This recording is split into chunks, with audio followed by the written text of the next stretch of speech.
Lads and ladies, welcome back. Got a little bit of an impromptu video for you here today. I don't have any kind of script for this. I don't have any premeditated plan of attack. Just something that I've been thinking about, something that popped into my head, a bit of a question that I have been pondering, if you will. And I think at first it might seem like a little bit of a weird question because I think most people are probably thinking the exact opposite, but just stick with me and hopefully at some point along the way, it's all going to start to make sense. So what is it that I have been thinking about? What is this question that I have been pondering? Well, basically it boils down to this. Can Battlefield 6 save Call of Duty? And I know what you're thinking. No, Battlefield 6 isn't going to save Call of Duty. Battlefield 6 is going to be the end of Call of Duty, the Call of Duty killer. Or at least if not the Call of Duty killer, I think a lot of people are hoping that maybe Battlefield 6 can finally be the game that sort of breaks the Warzone spell. Battlefield 6 has the potential to finally be the game that takes at least a meaningful portion of the online FPS streaming community and moves it away from Warzone, which, let's admit it, has gotten a little stale over the last couple of years, and moves it into something fresh and into something new. Which, regardless of whatever else happens, I don't think anybody would argue is absolutely a good thing. We definitely need some variety in this space that isn't Fortnite.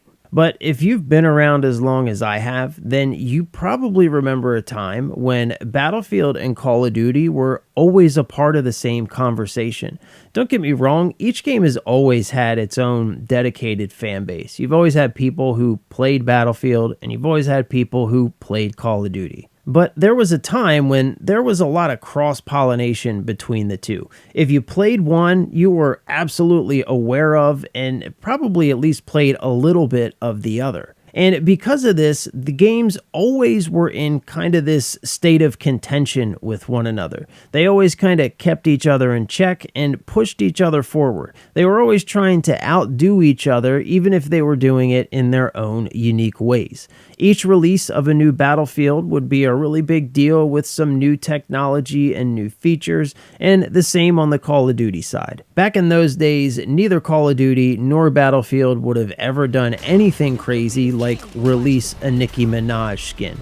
They simply would have been laughed out of the conversation. However, at some point along the way, it seems like Battlefield just kind of faded out of the conversation, just sort of drifted into the background. And this is undoubtedly due to several missteps along the way made by EA and DICE, but these missteps were made at the same time that Call of Duty was faithfully releasing yearly titles, and also at the same time that they were releasing a brand new kind of offshoot of the game called Warzone, which came out, by the way, during a time when everybody was stuck at home and was looking for something to do. And suddenly you saw gamers and content creators who had previously been fans of Battlefield suddenly playing, streaming, and making content about this new game called Warzone. Which means that all of a sudden, Battlefield just isn't a part of the conversation. And you can be assured that if we're not thinking about it, Activision isn't thinking about it either. And this is exactly the situation that has given Activision and Call of Duty all of the license and room that they need to, over the last couple of years, very slowly but very surely, meander off of the path of listening to their customers and creating games that satisfy our wants and needs into the deep, dark, twisted forest of microtransactions and crazy skins. But then, it seems like almost out of nowhere. I don't know, maybe you saw it coming, but I definitely didn't see it coming. It was like suddenly we're just smacked in the face with Battlefield 6. DICE just wedges their way not only back into the conversation, they become the main topic of the conversation. And so suddenly we find ourselves in basically the exact opposite of the situation that I just described a few seconds ago. We're at a place where Activision and Call of Duty have just been making mistake after mistake. And now suddenly out of nowhere, Battlefield has all of this great momentum and all of this positive sentiment among the community. So we kind of stand at a precipice here where there's really two different paths that we can take. There's one path that leads to Call of Duty kind of falling into obscurity for at least the near foreseeable future. But there's another path that I think is the better one for everybody involved, especially including us. And this is, of course, the path where both games become a part of the conversation again. So what needs to happen in order for this to be what takes place? What does Battlefield need to do right? And what does Call of Duty need to do right in response? And the answer to this is simple. They need to listen to their customers. So Battlefield currently has all this great momentum. People are really enjoying the aesthetic of the game. They're enjoying the way the game plays and feels mechanically. However, they're also giving a lot of feedback about things that we don't like about the game. There are, of course, things that they need to fix in the netcode and balance changes that need to be made. And then there's feedback about the sizes of the maps and the way that they play. As long as DICE listens to this feedback and continues on their trajectory, they can remain a part of the conversation. But what does Call of Duty have to do in order to remain a part of the conversation? And this is where some major changes need to be made. So by now, we've all seen the Call of Duty Black Ops 7 reveal. And in my opinion, at least, the way that this thing has been handled up to this point just shows us everything that we need to know about their current priorities. And it shows us that those course corrections that are going to need to be made if they want to remain a part of the conversation have, as of this moment at least, not yet been made. So the thing that they talked about, the thing that they marketed, was this presentation that they were given at the Gamescom opening night. Well, I streamed that entire presentation on my Twitch channel, and honestly, it was kind of a big giant nothing burger.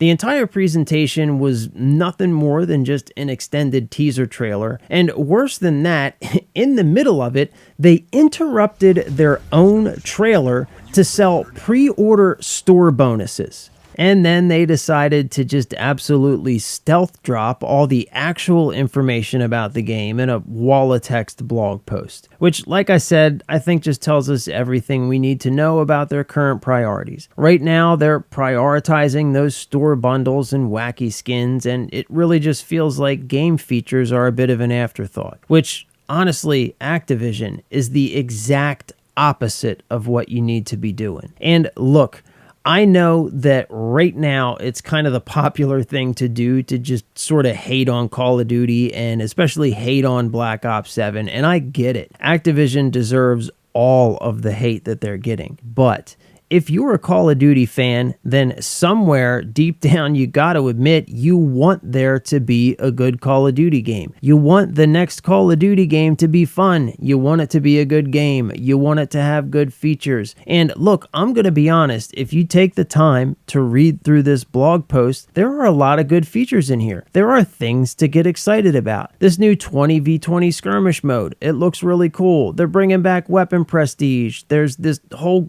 global progression system and this new raid system endgame PvE thing. It just looks like a lot of stuff that could really shake up the kind of stale Call of Duty formula. You know, you have multiplayer, zombies, and Warzone, and they're adding a bunch of new gameplay modes and features and all kinds of different progression systems, and it really looks like there could potentially be a lot to sink your teeth into with Black Ops 7, and that's what they need to be focusing on. They also need to be listening to customer feedback. You know, one thing that they have also announced is carry forward. And let's be honest, I don't think anybody wants to see that. Look, if you bought skins in the last game, I know that they cost a lot of money, but everybody is sick of seeing American Dad, Beavis and Butthead, Nicki Minaj, all these other just things that don't have anything to do with Call of Duty in the Call of Duty universe. And this doesn't mean that they can't do crossovers, because I know the siren song of the commercial crossover and all the money that you can make is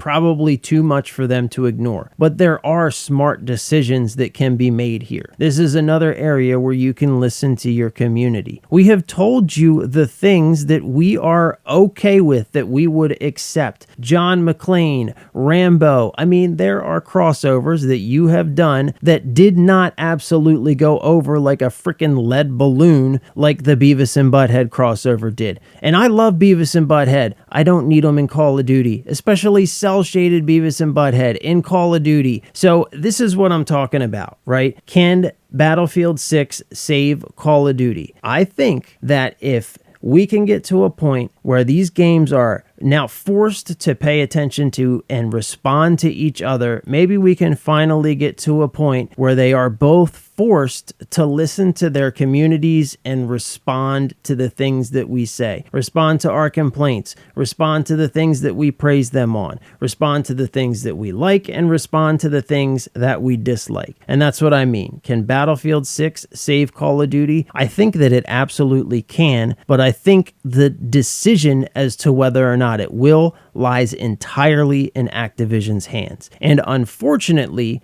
right now, it doesn't look like they're making the right decision. But I certainly hope that they do. Anyway, let me know what you think about the whole situation in the comments down below. And again, I apologize if this video is a little confused and meandering. Like I said, I didn't really have a script or a plan of attack for this. It's more or less just me sitting down and sharing my thoughts with you. And with that, thanks so much for watching. If you enjoyed the video, do the right thing. Give me a like, maybe even a subscribe. I know the channel's new, but I'm not going anywhere. I'm going to be covering Call of Duty, Battlefield 6, pretty much anything else that I find interesting. So if you enjoyed the video, give me a like, give me a subscribe. I'm also streaming on Twitch pretty much every weeknight that I possibly can, normally from like 8:30 to 11-ish Eastern Standard Time. That's Grip It by the Husk on Twitch. Honestly, if you're not already there, get it together. It's the place to be. Drop a line in the chat and say hi. I'll see you when you get there. Thanks again for watching, and I will see you in the next one real soon.